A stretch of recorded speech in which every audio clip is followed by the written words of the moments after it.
7장 우리 1절에서 10절까지 봉독하도록 하겠습니다. 요한복음 7장 1절에서 10절입니다. 우리 한 목소리로 함께 봉독하도록 하겠습니다. 요한복음 7장 1절에서 10절 시작. 그 후에 예수께서 갈릴리에서 다니시고 유대에서 다니려 아니하심은 유대인들이 죽이려 함이로라. 유대인의 명절인 초막절이 가까운지라.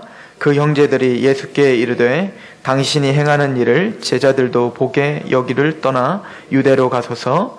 스스로 나타나기를 구하면서 묻혀서 일하는 사람이 없나니 이 일을 행하려 하거든 자신을 세상에 나타내소서 하니, 이는 그 형제들까지도 예수를 믿지 아니함이로라.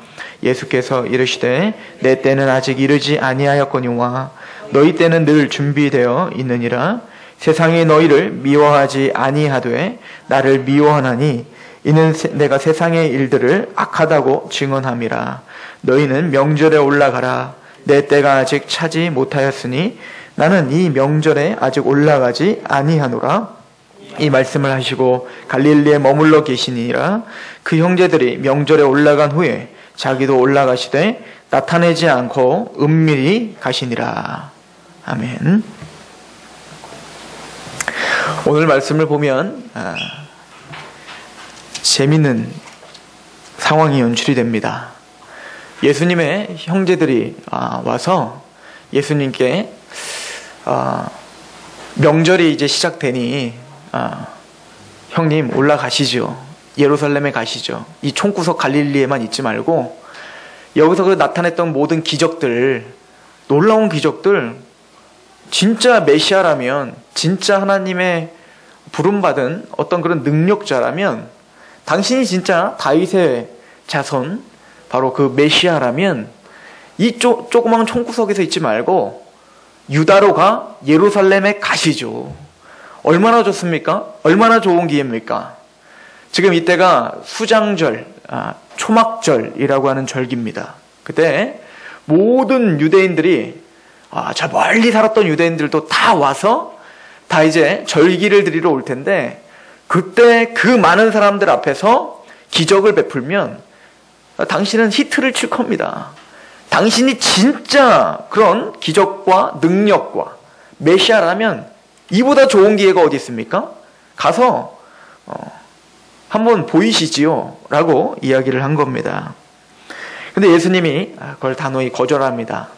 나는 가지 않겠다 라고 말씀하시죠. 그런데 또 7장 10절에 보면 그 형제들은 그래서 먼저 올라갔어요. 근데 또 예수님은 몰래 또 가십니다. 도대체 왜 그러셨을까? 주님이 안 가신다고 해놓고는 또 가셔요. 내 때까지 이르지 않았다고 해놓고는 또 가시는 겁니다.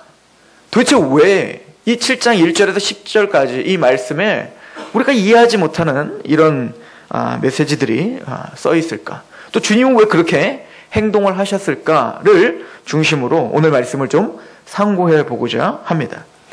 이 형제들은 이 예수님에게 어찌 보면 자기를 증명할 기회가 있지 않나라고 이야기를 한 거죠.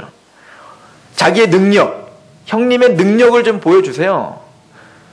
그 능력으로 당신이 메시아라는 걸 보여주시죠. 유대가 모두가 다 감탄할 거 아닙니까?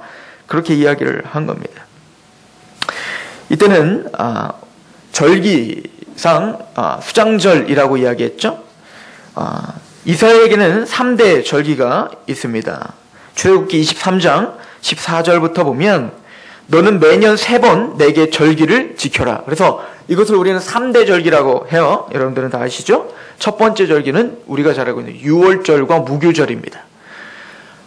그리고 두 번째 절기는 그 유월절과 무교절이 또 유월절이 시작된 이후에 77에 49, 그러니까 안식일을 7번 지난, 그러니까 49일이 지난 그 다음 날, 그러니까 오순절, 그걸 우리는 오순이라고 하죠. 그래서 오순절이라고도 하고, 그때는 이제 보리 수확이 한창 시작될 때이기 때문에 맥추절이라고도 하는 절기가 있어요. 이게 두 번째 절기입니다.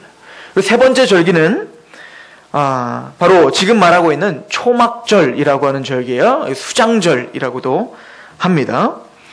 그렇기 때문에 이 3번 반드시 모든 유대 민족들은 저 땅 끝에 살더라도 다 와서 예루살렘에 와서 하나님의 얼굴을 보이래잖아요. 그러니까 몸이 직접 와서 직접 제사를 지내고 잔치를 벌이는 그런 거대한 명절이 바로 이 수장절이었던 겁니다. 이 형제들의 요구는 당신을 증명해봐라 라고 하는 거였죠. 근데 이런 싸움은, 예수님에게 대한 이런 요구는 사실은 이 형제들뿐만 아니라 이미 마태복음 4장에 이 사탄이 예수님을 시험할 때, 광야에서 시험을 받으실 때 그 사탄이 사실은 끊임없이 예수님에게 요구했던 거죠. 증명해봐라. 당신의 존재를 증명해봐라 라고 하는 거였지 않습니까? 돌을 떡덩이로 만들어 먹고, 그리고 당신이 진짜 하나님의 아들이거든. 돌을 떡덩이로 만들고 이 성전에서 뛰어내리고, 그러면 그 천사들이 와서 당신을 수종들 거 아닙니까? 또 나에게 한번 저러면 이 모든 만국 내가 당신 다스리게 해주겠다. 이 모든 것이 뭡니까? 당신이 하나님이 정말 아들이라면 그게 능력을 보여서, 이야 진짜 기가 막히구나. 이야 진짜 예수님은 정말 슈퍼스타구나. 이것을 좀 보여주라는 거죠. 우리는 항상 이러한 유혹 가운데 살고 있습니다. 너희가 믿음이 있다면, 너희가 구원을 받은 사람이라면 증명해봐라 라고 하는 유혹들이죠. 경제적으로나 아니면은 슈퍼내추럴한 어떤 그런 초자연적인 어떤 능력, 힘, 기적, 표적, 이런 것들을 나에게 보여라. 그럼 내가 하나님을 믿겠다라고 이야기하는 그런 여러 가지 그런 시험들이 우리에게 있어요. 그런데 그때 사탄이 사실은 유혹하고 시험했던 것은 하나님의 능력을 시험했다기보다는 주님의 존재를 증명하라고 하는 거죠. 능력을 의심했던 건 아닙니다. 그 사탄이 당신 이 돌을 떡덩이로 만들 수 있는 능력이 있어? 이거를 의심했던 것은 아니었던 거예요. 그렇다면 진짜로 예수님을 시험한 그 목적이 뭐냐면, 하나님 아버지가 보내시고 그 보내신 목적이 뭐였죠? 바로 하나님 아버지가 나를 보내신, 예수 그리스도를 보내신 이유는 어떤 능력을 보여, 어떤 큰 권세를 가지고 야 진짜 하나님의 아들이구나를 인정받으려고 이 땅에 오신 게 아니라고 예수님은 끊임없이 이야기하죠. 마태복음 10장 45절에 보면, 인자가 온 것은 섬김을 받으려 함이 아니라 도리어 섬기려 하고 자기의 목숨을 많은 사람의 대속물로 주려 오셨다고요. 주님은 여기에 온통 다 정신을 쏟았단 말입니다. 그래서 우리가 이미 요한복음 6장에서 살펴본 대로 요한복음 6장 38절부터 40절엔 내가 하늘에서 내려온 것은 내 뜻을 행하려 함이 아니오 나를 보내신 이의 뜻을 행하려 함이니라. 나를 보내신 이의 뜻은 내게 주신 자 중에 내가 하나도 잃어버리지 아니하고 마지막 날에 다시 살리는 이것을 위해서 오셨죠. 그러려면 이것을 이루시기 위해서 주님이 반드시 거쳐야 되는 게 뭐냐면 십자가죠. 고난이죠. 근데 사탄은 당신이 그런 능력이 있습니까가 아니고 성부 하나님과 지금 하나님으로서 이 땅에 오신 예수 그리스도의 질서, 그 관계를 깨트리려고 했던 거예요. 무슨 얘기죠? 예수요, 뭐하러 그렇게 고난을 지십니까? 어차피 이 모든 만국에게 왕이 되시려고 온 거 아닙니까? 그러면 까짓거 이 돌을 떡덩이로 만들어버려서 사람들에게 이야 이 사람 진짜 우리 경제를 살려줄 그런 최고의 왕이구나. 우리 대통령 뽑을 때도 누굴 뽑아요? 누가 경제를 잘 살려주냐? 이거 누가 먹고 사는 문제를 잘 해결해주냐? 이거 아닙니까? 그러니까 당신이 모든 백성들을 이렇게 경제를 살려주고 먹을 걸 제공해주는 메시아로 나타난다면 모두가 다 절할 건데요, 뭐. 여러분들 그렇지 않겠습니까? 예수님을 믿으면 그냥 믿는 즉시 정말로 막 우리 사업이 막 잘 되고 막 그게 눈으로 보이고 막 그냥 배부르고 막 이런 역사가 일어나면 까짓것 다 엎어질 거 아니에요, 예수님에게. 게다가 주님이 걸어가시기만 하면 막 서해가 갈라지고 또 죽은 사람들이 막 뿔떡뿔떡 일어나고 무덤에 막 지나가시기만 하면 무덤에서 막 그 시체가 막 땅을 파고 나오고 막 병원만 갔다 하면은 다들 막 닌기로 다 뽑고 그냥 막 쥐야 그러면서 막 일어나고 이런 엄청난 초자연적인 역사가 일어나면 까짓거 예수님 믿으십시오. 예수님 믿어야 천국 갑니다. 이런 구질구질한 전도법 필요 없잖아요. 사탄은 그걸 말하는 거 아닙니까? 이게 우리들의 어떻게 보면 로망이에요, 로망. 이게 되길 원하는 거죠. 근데 주님은 그걸 어떻게 했다는 겁니까? 거부했다는 거죠. 왜냐면 내가 여기에 오신 뜻은, 내가 여기 보냄받은 뜻은 그 능력을 보여? 그것을 통하여 너희들 무릎 꿇으려고 내가 여기 온 거 아니라는 거예요. 여기 온 것은 너희의 죄를 위해서 내가 대속제물이 되고 고난으로 내가 죽고 십자가에서 희생 당하는 거, 이걸 위해서 왔다라고 하는 거죠. 근데 사탄은 이것을 가로막으려고 한 겁니다. 하나님의 그 원래 본체로 돌아가세요. 돌아가십시오. 만약에 그 예수님께서 그래 내가 한번 돌아가마 그리고 하나님으로 돌아갔다면 우리에게는 엄청난 기적과 능력은 볼지라도 구원은 없는 거예요.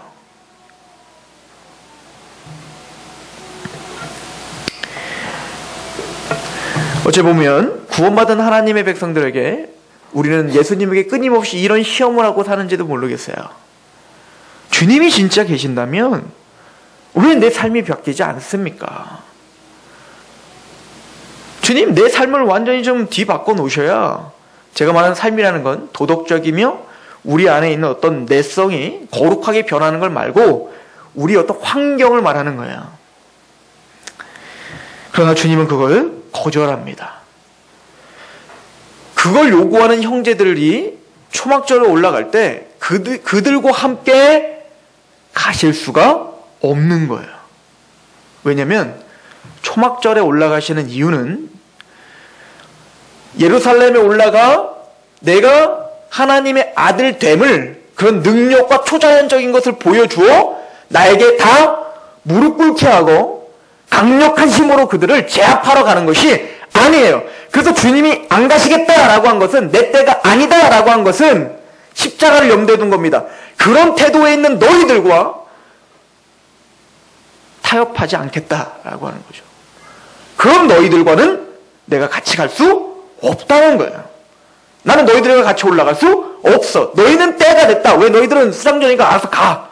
그럼 내 때는 아직 이루지 않았어. 그런 날 메시아로서 마땅히 종지부를 찍고 구원의 완성을 이룰 날, 그날, 그때는 아직 일어나지 않았어. 주님이 그 얘기를 하시는 거죠. 그리고는 성경은 그렇게 요구하고 있는 형제들을, 신앙적 태도를 이렇게 설명해 주고 있습니다. 우리 7장 5절인데요. 이렇게 말하고 있죠. 4절부터 보면 제가 말씀드린 것을 좀 생각하면서 9절을 읽으십시오. 스스로 나타내기를 구하면서 묻혀서 일하는 사람이 없나니 이 일을 행하려 하거든 자신을 세상에 나타내소서. 그렇게 자기를 증명하세요. 멋지게. 5절 같이 읽어볼까요? 시작. 이는 그 형제들까지도 예수를 믿지 아니함이라. 믿음이 아닌 거예요. 불신앙인 겁니다.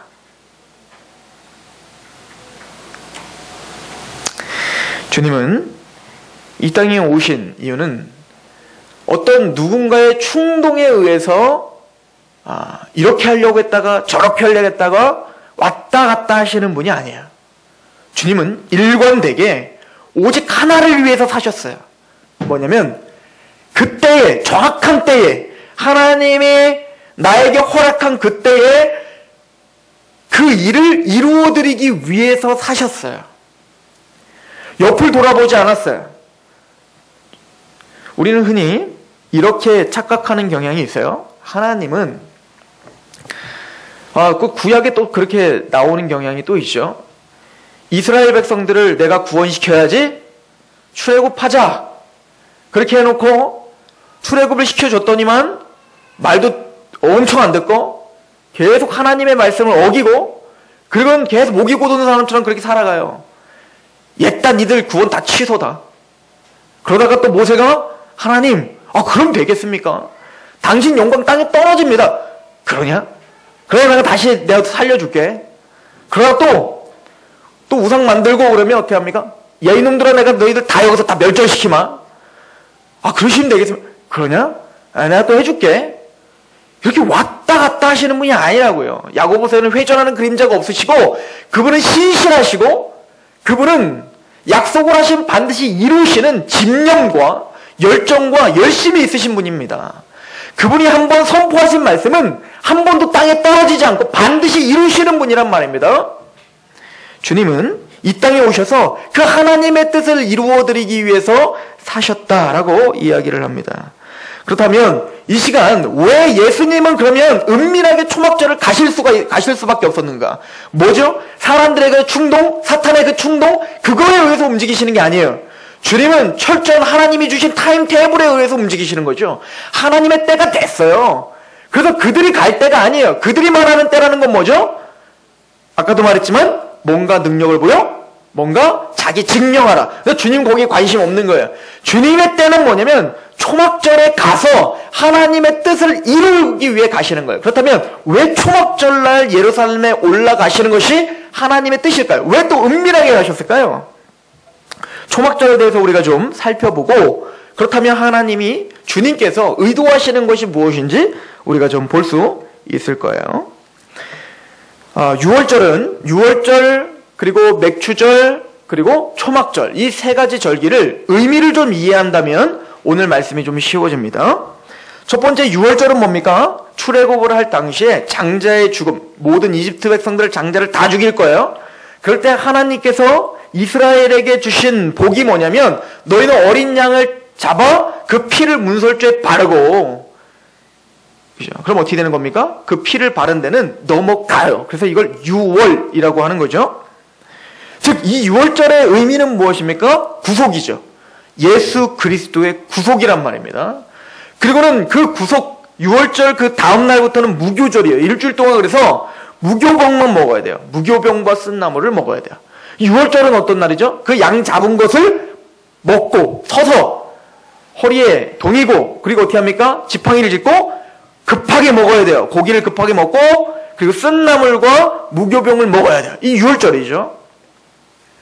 즉 우리의 구속과 관련된 거예요. 예수 그리스도의 죽음과 관련된 겁니다. 우리의 죄를 위해서 단번에 예수님께서 어떻게 하셨다는 걸 상징합니까? 죽으셨습니다. 십자가에 죽으셨다는 걸 상징해요. 그리고는 그 십자가를 중심으로 오순, 7차 49주 말하자 49일 지난 그 다음 날이 뭐라고요? 오순절이라고요. 맥추절이라고도 하는 그 절기는 뭡니까? 이제는 추수가 처음 시작해 첫 열매가 드러나는 날이거든요. 그래서 첫 열매를 하나님께 드리는 날입니다. 이것은 우린 오순절날 성령 강림이 임했죠. 이해가십니까? 그래서 즉 그 예수 그리스도의 십자가의 그 복음이 열매를 맺는 시기예요. 그래서 우리도 복음이 임했어요. 십자가 6월절이 우리 안에 어떻게 이루어집니까? 십자가의 피가 성령님이 강하게 임재하심으로 우리 안에 임쳐짐으로 어떻게 되는 거예요? 열매가 드러나는 거예요. 믿으십니까? 그렇다면 수장절은 무슨 날입니까? 수장절은 7월 15일이에요. 이거는 유대 달력으로 7월 15일이고 제가 자세하게 써놨죠. 우리로 말하면 9월 30일에서 한 10월 1일쯤 되는 해인데 그때 수장절은 추수한 이제 우리로 말하면 이제 추수감사주일 아니면 추석과 같은 날인 거죠. 이제 추수가 이제는 본격적으로 시작되는 거예요. 그래서 추수를 하고 그 추수한 것을 어떻게 하냐면 수장이에요. 그래서 저장을 해두는 거예요. 창고에다 쌓아놔요. 그렇겠죠. 창고에 쌓아놔야겠죠. 창고에 쌓아놓고 다 한 다음에 뭐 하냐면 텐트를 가지고 광야로 갑니다. 그리고는 일주일 동안 텐트를 치고 거기서 살되 뭐라고 이야기하냐면 너희는 그 텐트를 치고 살고 거기서 즐거워하라 라고 성경에 이야기하고 있어요. 그게 뭐냐면 바로 수장절입니다.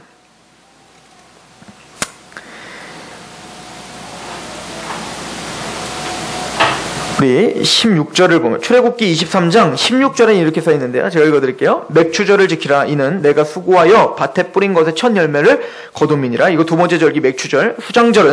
수장절을 지키라. 이는 내가 수고하여 이룬 것을 연말에 밭에서부터 거두어 저장함이니 내 모든 남자는 매년 3번씩 주 여호와께 보일지니라 라고 이야기를 하고 그렇게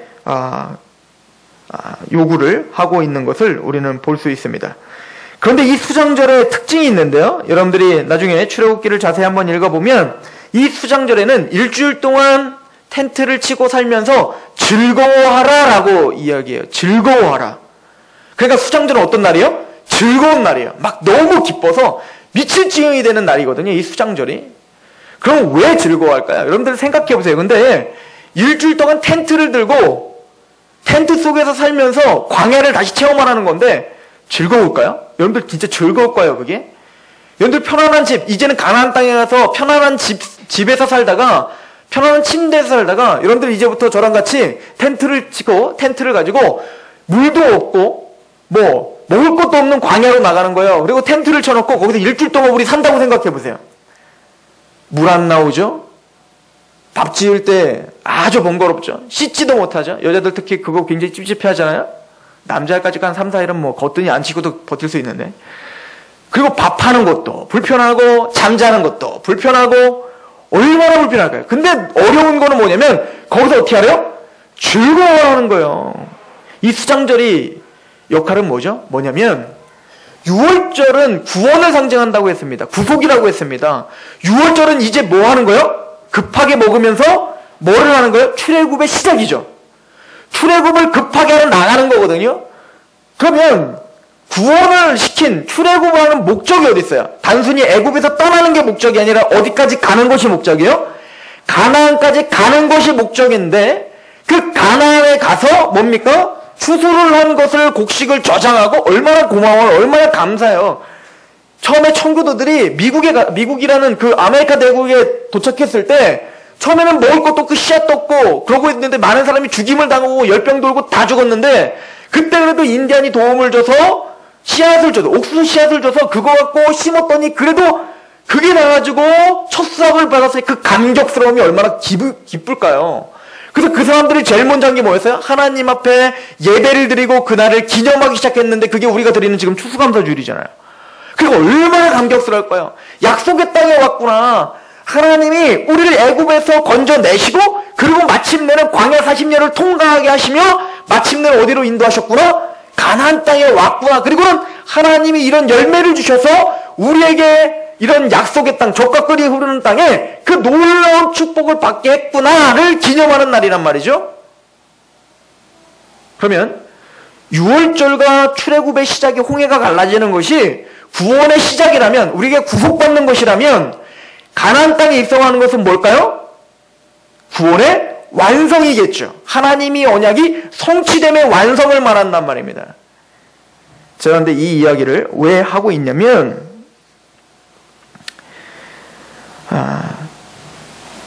우리 출애굽기 12장 24절에 보면 이렇게 이야기를 하는데 보세요. 너희는 이 일을 규례로 삼아 너희와 너희 자손이 영원히 지킬 것이니 너희는 여호와께서 허락하신 대로 너희에게 주시는 땅에 이를 때에 이 예식을 지킬 것이라. 6월절에 대한 이야기를 하면서 이 6월절은 어디에서 지켜라? 너희가 가나안 땅에 들어가면 지켜라 라고 했죠. 즉 6월절을 하시면서 6월절은 무엇을 지금 염두에 두고 하는 절기예요?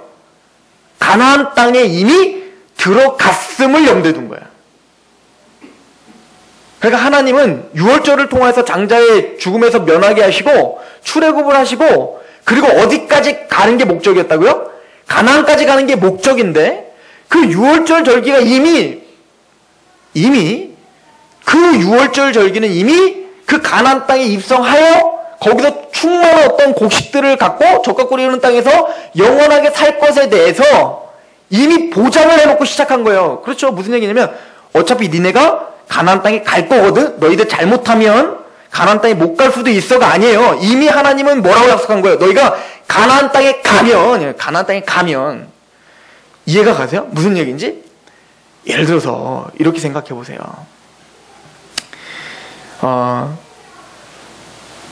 여러분들이 구원을 받았어요. 구원을 받았는데 진짜 구원을 받은 거예요. 참된 구원을 받았어요. 6월절, 우리 개인적인 6월절을 전했어요. 즉 예수 그리스도의 십자가 피가 믿어졌어요.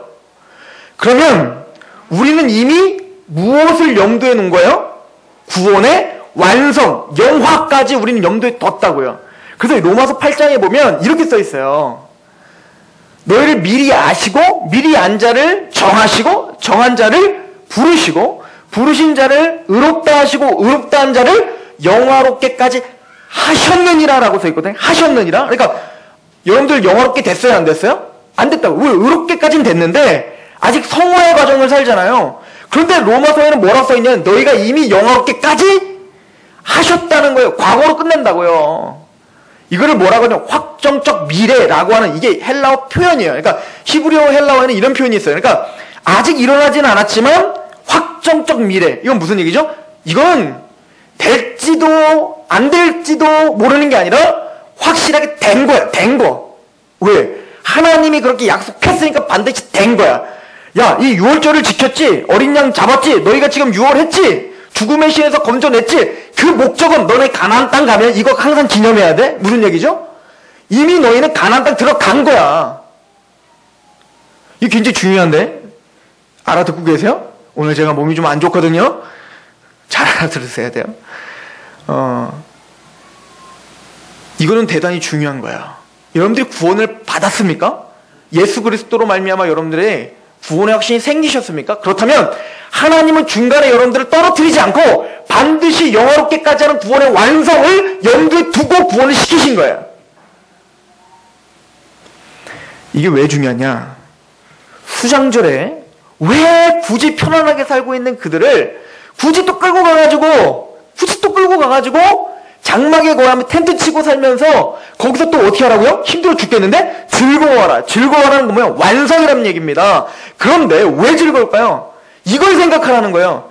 아, 우리가 구원의 완성이 됐을 때, 즉 가나안까지 하나님이 약속했는데 우리가 가나안까지 왔는데 여러 과정이 있었죠. 40년 동안 광야에서 뺑뺑 돌았잖아요. 근데 그 뺑뺑 도는 것을 고린도전서에 뭐라고 하냐면 광야교회라고 표현한다고요. 무슨 교회?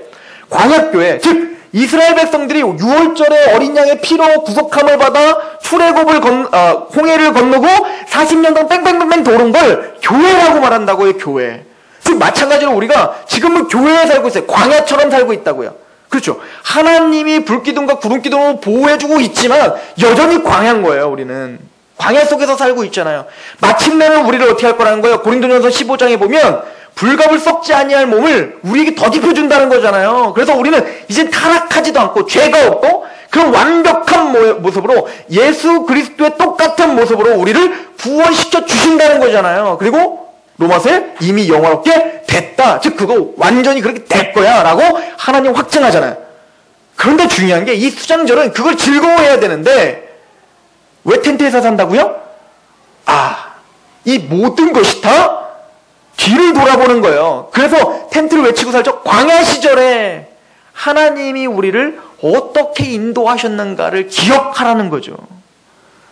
텐트 치고 광야 40년 동안 뺑뺑뺑뺑 돌면서 하나님이 구름기둥과 불기둥으로 또 만나와 메추라기로 또 반석이 쳐서 물이 오며 여러 가지 하나님의 보호하심과 우리는 율법을 지키지 못하고 항상 그렇게 바보처럼 살았는데 그렇게 항상 목이 곧은 사람처럼 살았는데도 불구하고 주님은 신실하게 우리를 가나안까지 인도하셨구나를 생각하라는 거죠. 즉 이거 누가 하셨다는 거예요? 내가 했다는 거잖아요. 하나님이 했다는 것을 그것을 기억하는 거. 그게 수장절이에요.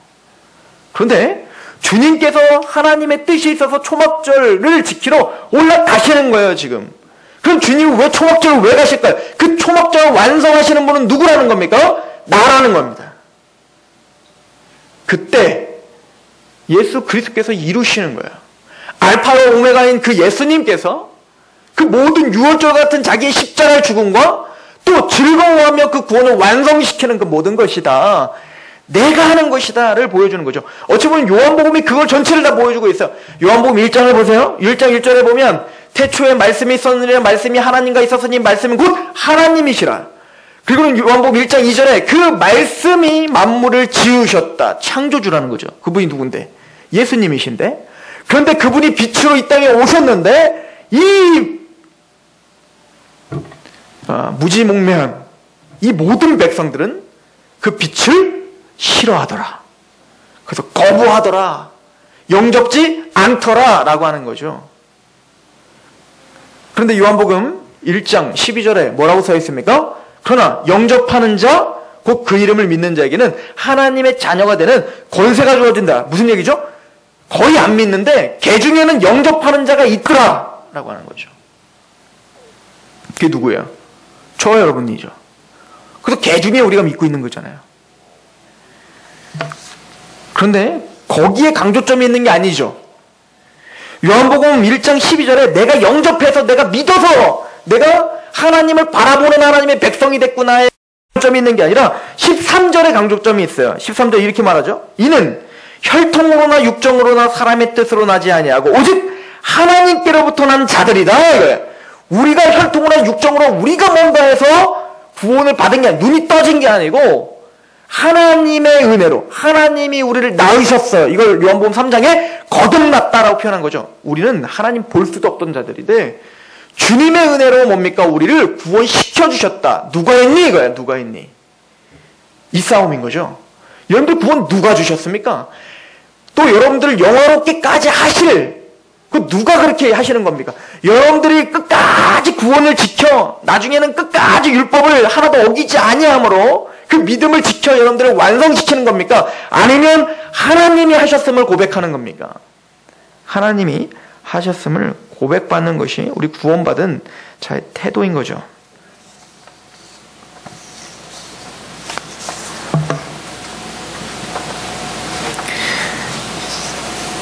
이 얘기는 이렇게 한번 생각을 해보시면 돼요.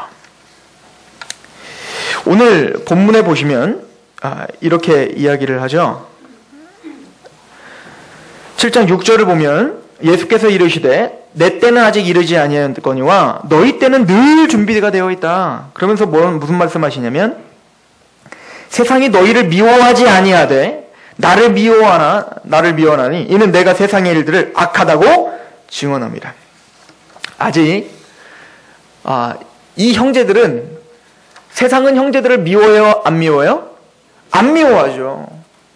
왜 안 미워할까요? 어차피 세상 편이거든요. 불신자들은 어차피 세상 편이기 때문에 세상이 그들을 미워할 이유가 전혀 없어요. 우리가 알고 있듯이 에베소서에도 그런 말씀을 우리에게 보여주고 있습니다. 에베소서 2장 2절 3절에 보면 그때 너희는 그 가운데서 행하여 이 세상 풍조를 따르고 공중권세 잡은 자를 따랐으니 곧 지금 불순종의 아들들 가운데 역사는 영이라. 그러니까 그 사탄이 시키는 대로 세상이 시키는 대로 그렇게 살아가니 우리와 사탄이 반목할 이유가 없죠. 오냐오냐 잘한다. 난 니네 편이니까. 그렇게 산다고요. 전혀 세상의 문화와 걸림이 되지 않아요. 그런데 누구는 미워한다는 거예요, 세상이?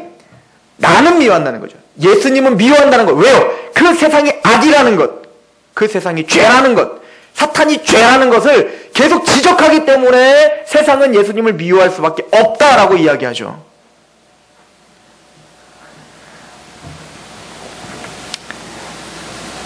근데 또 주님은 이렇게 이야기하십니다. 마태복음 10장에 보면 10장 16절에 보라 내가 너희를 보냄이 양을 이리 가운데로 보낸 것 같도다. 그러므로 너희는 뱀같이 지혜롭고 비둘기같이 순결하라. 사람들을 상가라. 그들이 너희를 공회에 넘겨주겠고 그들의 회당에서 채찍질하리라.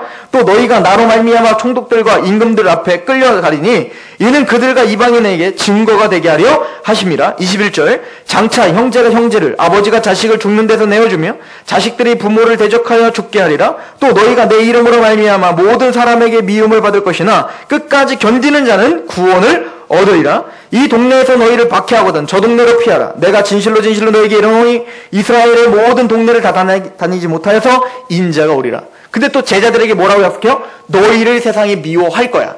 자, 아직은 미워하지 않는데 제자들은 이제 앞으로 어떻게 할 거라고요? 앞으로 너희를 미워하게 될 거야. 왜죠? 구원받을 거니까요. 예수님처럼 구원을 받아 예수님의 십자가로 그때가 되면 십자가의 때가 되면 그래서 오순절 성령 강림이 임하면 맥주절이죠. 그게 임하면 너희는 누구를 믿게 됐나? 나를 믿게 될 것이고 그리고 이제는 누구처럼 살 거예요? 예수님과 같이 이제 예수님의 편에서 살게 될 거예요. 그때는 세상이 너희를 어떻게 해요? 나를 미워하는 것처럼 너희도 미워하게 될 것이다 라고 이야기를 하죠. 아직까지 정리가 좀 안 되시죠? 이제 정리가 되실 거예요. 요한복음 15장 19절에 우리 한번 읽어봅시다. 요한복음 15장 19절 같이 한번 읽어볼까요? 시작. 너희가 세상에 속하였으면 세상이 자기의 것을 사랑할 것이나 너희는 세상에 속한 자가 아니요 도리어 내가 너희를 세상에서 택하였기 때문에 세상이 너희를 미워하느니라. 이게 뭘까요? 지금 성장하고 있는 거거든요. 구원을 받아 이제 예수님 편이 되고 예수님 안에 영접한 사람들은 이제는 세상을 보며 탄식하는 자가 돼요. 이 세상의 흐름을 보며 하나님을 대적하는 걸 보면서 가슴에 답답함이 있어야 돼요. 이게 구원받은 자죠. 그리고 그것들에 대해서 잘못됐다라고 이야기할 수 있는 사람이 돼요. 이게 주님의 편에 있는 사람입니다. 주님을 믿지 않는 것은 죄입니다라고 말하는 사람이 돼요. 그러니까 세상은 누굴 미워요? 이제 예수님 믿는 우리를 미워하게 될 거예요. 그러나 아직 형제들은 그런 상태가 아니에요. 왜? 믿음이 없었으니까. 그렇죠? 그런데 주님 그래서 그 얘기를 하는 겁니다. 세상은 그래서 날 미워한다. 그리고 너희를 미워하게 될 것이다. 왜? 너희는 내 십자가로 구원을 받을 것이고 또 성령이 강림하시며 그리고 어디까지 인도하실 것이다? 마침내는 구원의 완성, 즉 영화까지 가는데 그 과정은 너희는 광야야. 즉 세상이 너희를 미워하게 될 거야. 여러분들이 구원을 받았는데도 여전히 믿지 않는 친구들이 여러분들의 사상이나 여러분들의 생각이나 여러분들의 말에 전혀 걸림이 없어요. 그 사람 구원받지 않을 수가 있었어요. 구원받지 않은 사람일 수 있죠. 아니 어떻게 구원받았는데 말이 안 달라집니까? 어떻게 구원을 받았는데 어떻게 내 삶의 방식이 전혀 안 달라질 수 있습니까? 그게 더 신기한 거 아닙니까? 예를 들어서 여러분들에게 통장에 100억이 들어왔어요. 100억. 그죠? 100억이 들어왔어요. 생각만 해도 기쁘잖아요. 100억이 들어오면 100억이 들어왔다는 것을 여러분들이 알아요. 알면 어떤 일이 벌어질까요? 우선 여러분들의 표정이 달라져요.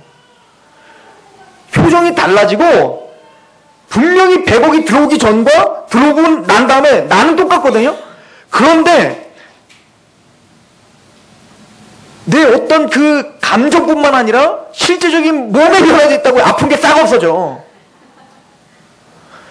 그리고 그 100억이 들어왔다는 그 사실이 말하고 싶어 죽어요. 나 100억 있단 말이다. 없다가 있어 보면 그거 기저가 막 얼마나 그냥 감정이 막 복받칠까요? 누군가가 나에게 잘못하면 다시껏 용서해주지 뭐. 100억인데 실제적인 그 표정과 삶과 말투와 그 모든 것이 달라진단 말입니다. 근데 우린 참 신기한 시대에 살고 있어요. 저를 봐서 그래요. 저를 봐서. 구원의 감격이 있고 예수님이 영화를 확정해줬다라는 그 메시지가 내 삶을 전혀 뒤흔들질 않는 거예요. 문제가 있는 거 아닙니까? 여전히 나는 그 구원이라고 하는 커다란 것을 내 마음에 품고 있다고 하면서 돌짝밭에 감추인 보화를 발견했다면서요. 그런데 이상하게 짜잘한 거에 우리는 여전히 목숨 걸고 있는 거예요. 이상하지 않습니까? 그러니까 우리 안에는 그런 싸움이 일어나진 않는 거예요.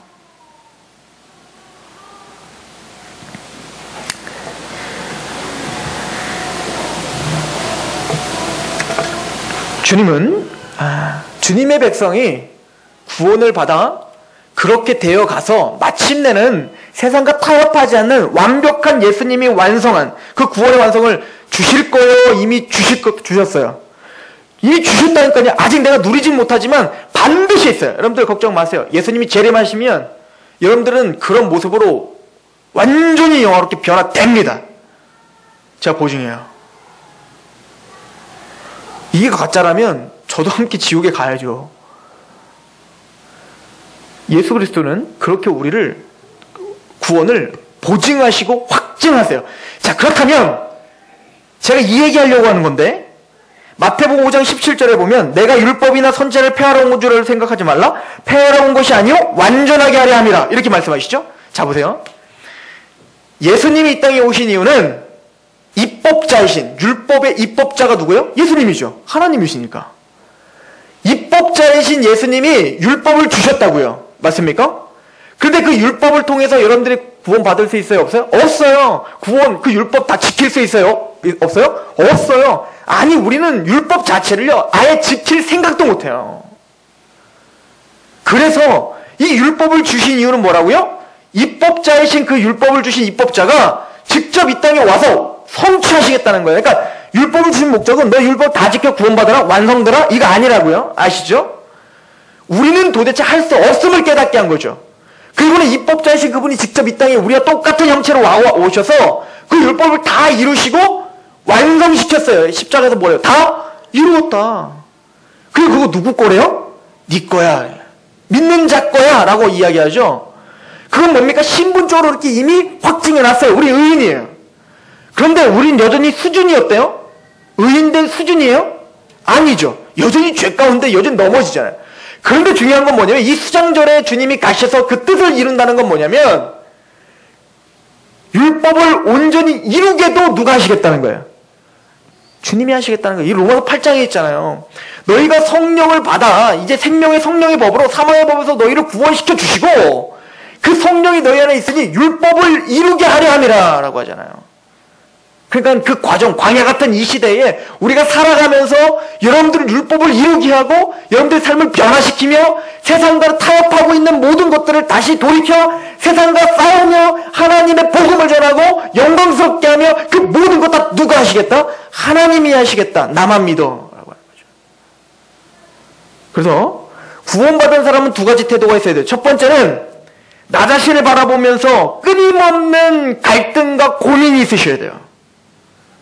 왜 나는 말씀 앞에 이렇게 구원받은 내가 구원받았는데 왜 나는 변화가 없지?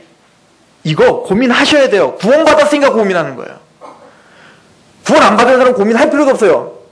구원 안 받았으니까 그렇게 하고 지옥 가면 되는 거니까.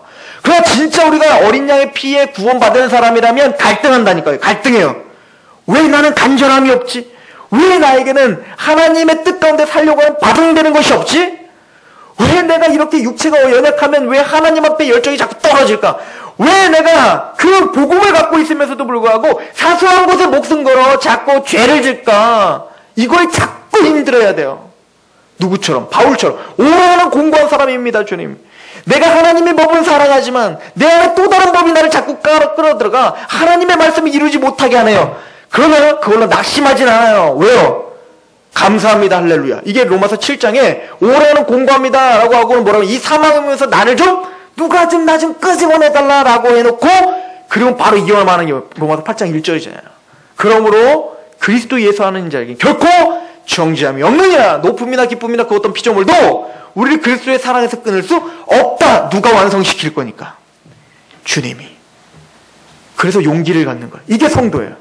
그래서 다시 한번 일어나는 거예요. 아, 구원 받았으니까. 하나님이 유월절 지키고 수정절에 우리를 즐거워하니까. 그러나 그 수정절에 즐거워할 때 어디서? 초막에서. 이게 다 누구의 은혜라는 걸 깨달으라? 하나님의 은혜라는 걸 끊임없이 깨달으면 가는 거예요. 주님은 저와 여러분들의 삶을 통해 하나님의 뜻을 반드시 이루십니다. 그렇다면 우리는 낙심할 시간이 없는 거예요. 내가 왜 낙심합니까? 여전히 연약하면 그 안에 통회하며 하나님께 회개합니다. 그러나 그곳에서 나는 안 되겠구나. 나는 원래 이 모양이구나. 이렇게 낙심할 수 있는 것은 성도가 아닌 거예요. 왜요? 내가 하는 게 아니거든요. 주님이 나에게 또 위로하시고 나를 북돋아 주시고 주님을 완성시킬 거니 즐거워해야 되는구나. 나를 지금까지 인도하신 하나님이 나를 반드시 완성시키시는구나. 그 믿음으로 여러분들 승리하시길 소망합니다. 주저앉지 마십시오. 일어나십시오. 하나님 말씀 앞에 넘어지고 또 넘어지고 세상 사람들 우리를 향해서 손가락질 할지라도 괜찮아요. 툭툭 터세요. 여러분들은 자녀니까요. 하나님은 여러분들의 구원을 완성시키시는 능력자요, 주권자요, 그리고 우리의 모든 것입니다. 기도하겠습니다.